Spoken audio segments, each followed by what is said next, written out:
Ouais, comment je me suis fait arnaquer 400 € par StockX. Ceux qui savent pas ce que c'est StockX, c'est une plateforme d'achat et de vente, principalement de sneakers. Pour vous faire simple, en octobre, j'ai acheté... Saviez-vous que de nombreuses arnaques circulent sur TikTok, trompant des milliers de consommateurs chaque jour? Dans un monde où les réseaux sociaux influencent nos achats, il est crucial de rester vigilant face à des produits douteux. Aujourd'hui, nous démêlons les ficelles d'une arnaque virale et vous expliquons comment éviter de tomber dans le piège.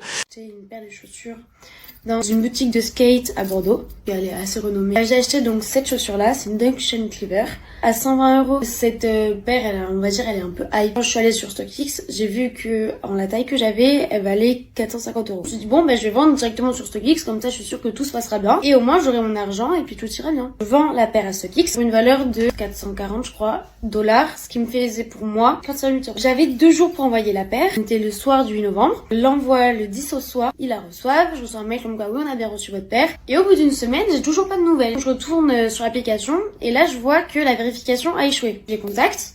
Je leur dis oui, je vois que ma paire elle a échoué la vérification, j'aimerais savoir pourquoi. Et si oui, quand est-ce que vous allez la renvoyer? Ils me répondent, ils me disent oui, il y a eu un problème de vérification dans votre chaussure. La paire va encore être vérifiée, mais après ce sera bon.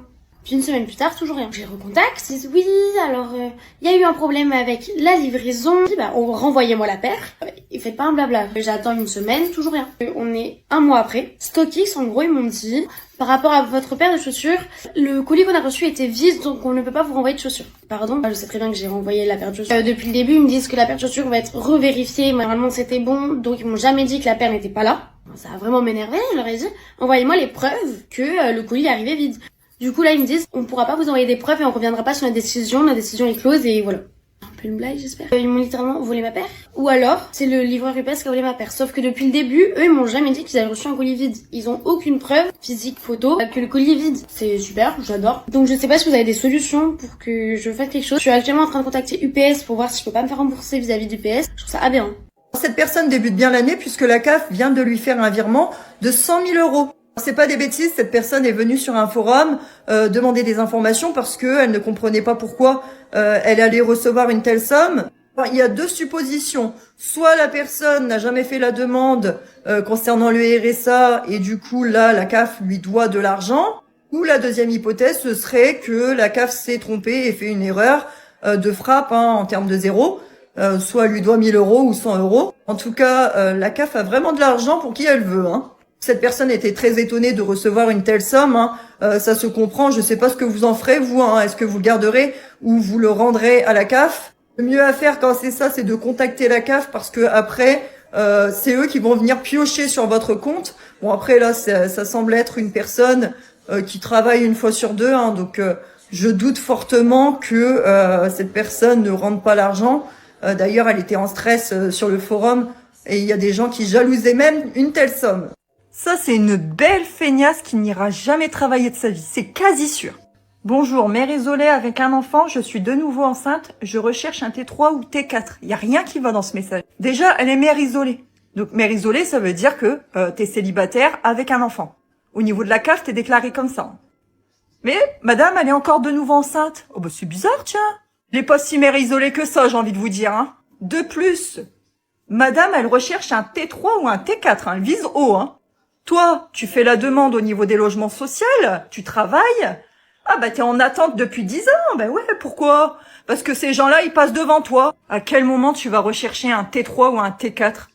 Tu te contentes de ce que t'as en fait. Ça commence à bien faire. Tu travailles pas, déjà tu fais des gosses à tout va alors que t'es censé être mère isolée. Y a rien qui va en fait. Mais ces gens-là, on n'ira jamais les contrôler, vous voyez? On va les contrôler une personne qui sera en règle. Ces gens-là, on va jamais aller les voir. C'est pour ça que je le dis dans mes vidéos. Dénoncez ce que vous pouvez, en fait. Si vous avez des informations concernant une personne qui fraude, vous la dénoncez. Il n'y a pas à chercher à comprendre. Il y en a qui méritent, en fait. Attention à cette énorme arnaque sur TikTok et TikTok Shop. Alors, vous avez sûrement vu certaines de ces vidéos. Ce dentifrice-là, achetez-le les filles. Achetez-le, regardez. C'est vraiment le dentifrice à avoir. Parce que je les ai vus en rupture de stock 2 fois. Alors si vous voulez le voir, je vous mets son lien ci-dessous. Je comprends mieux la hype autour de ce dentifrice, c'est vraiment une dinguerie. Regardez les dents blanches qu'il fait. Ah non, c'est un truc de fou. Bon, Comme vous l'avez remarqué, elles vendent toutes les bienfaits d'un dentifrice de la marque Body Axel. Et évidemment, elles vous proposent toutes de l'acheter sur TikTok Shop.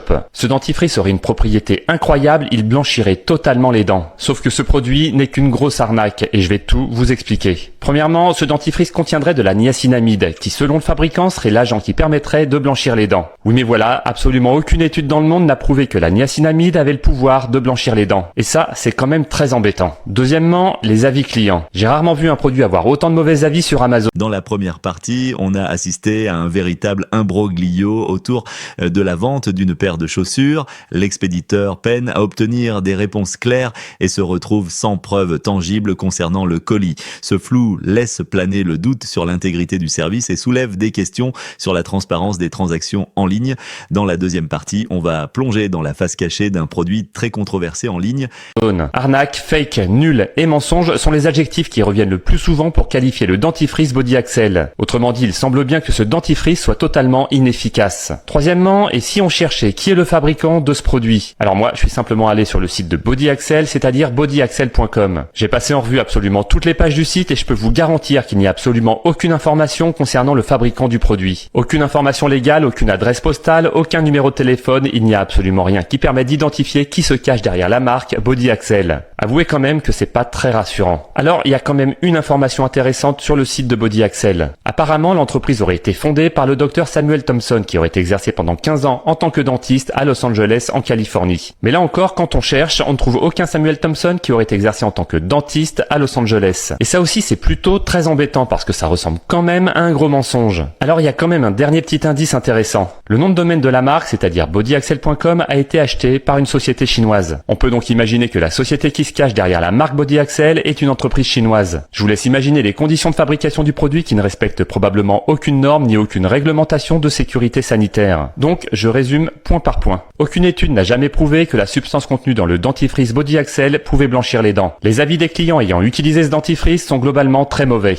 Il n'y aurait en réalité aucune efficacité sur le blanchiment des dents. Le fabricant de ce dentifrice est inconnu au bataillon et n'est pas identifiable. La société aurait été fondée par un dentiste qui en réalité n'existe pas. Et c'est très probablement une entreprise chinoise qui se cache derrière la marque Body Axel, avec toutes les interrogations que ça soulève concernant les conditions de fabrication et l'innocuité du produit. Bref, comme souvent sur TikTok et TikTok Shop, on est en présence d'une arnaque. Et le pire, c'est que beaucoup de consommateurs sont évidemment tombés dans le panneau. Un conseil, désabonnez-vous des comptes qui font la promotion de ce produit, ça vous évitera pas mal de déconvenus. Si cette vidéo t'a intéressé, n'hésite pas à la liker et à la partager. N'hésite pas non plus à laisser un commentaire pour donner ton avis, ça m'intéresse. Voilà, je te dis à bientôt pour une nouvelle vidéo.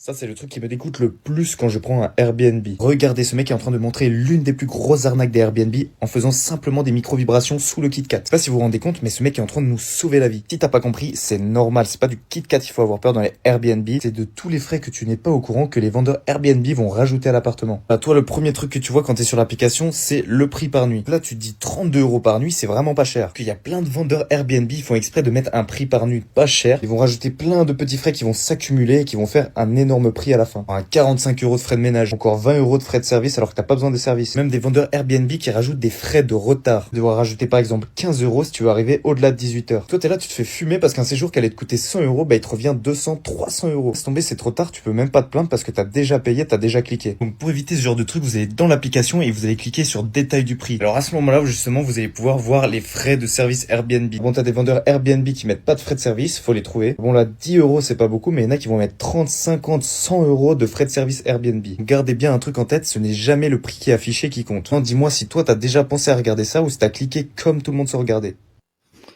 Alors, mon cher Alain, je vais supprimer ton commentaire.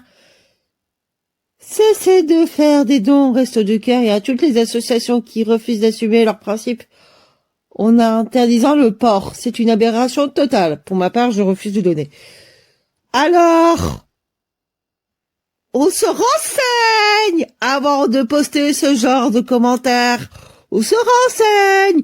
On tape Resto du Cœur et porc. Et qu'est-ce qu'on tombe? On tombe sur le communiqué officiel des Restos du Cœur. C'est disponible sur leur site internet. Donc oui, ils acceptent le porc. Contrairement à ce que tu dis.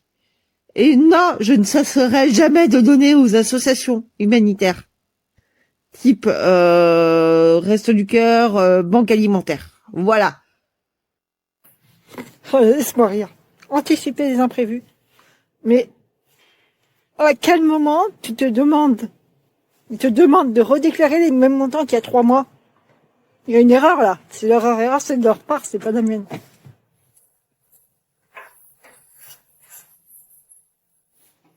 Eh ben non, je suis désolée, c'est pas à moi d'anticiper les imprévus. C'est eux qui ont fait une erreur. C'est eux qui se sont trompés. S'ils m'ont demandé de déclarer les 3 mêmes mois que la dernière fois. Donc non, j'estime que c'est pas à moi de payer les pots cassés de leur incompétence. Ça a toujours été comme ça. Ils ont toujours déclaré, on déclarait toujours en décalé. Là, ils ont cru que ça allait être plus juste, mais non, ils mettent dans la merde certaines personnes. Moi, je peux pas rembourser, là. À l'heure actuelle, je peux pas rembourser. Et non, je peux pas. Face à cette multitude de fraudes et d'erreurs, on se demande vraiment qui est responsable. Entre des colis prétendument vides, des virements erronés de la CAF et des arnaques en ligne, la vigilance est de mise. Mais alors, comment naviguer dans ce flot d'incertitudes sans perdre pied? À vous de juger et de rester sur vos gardes.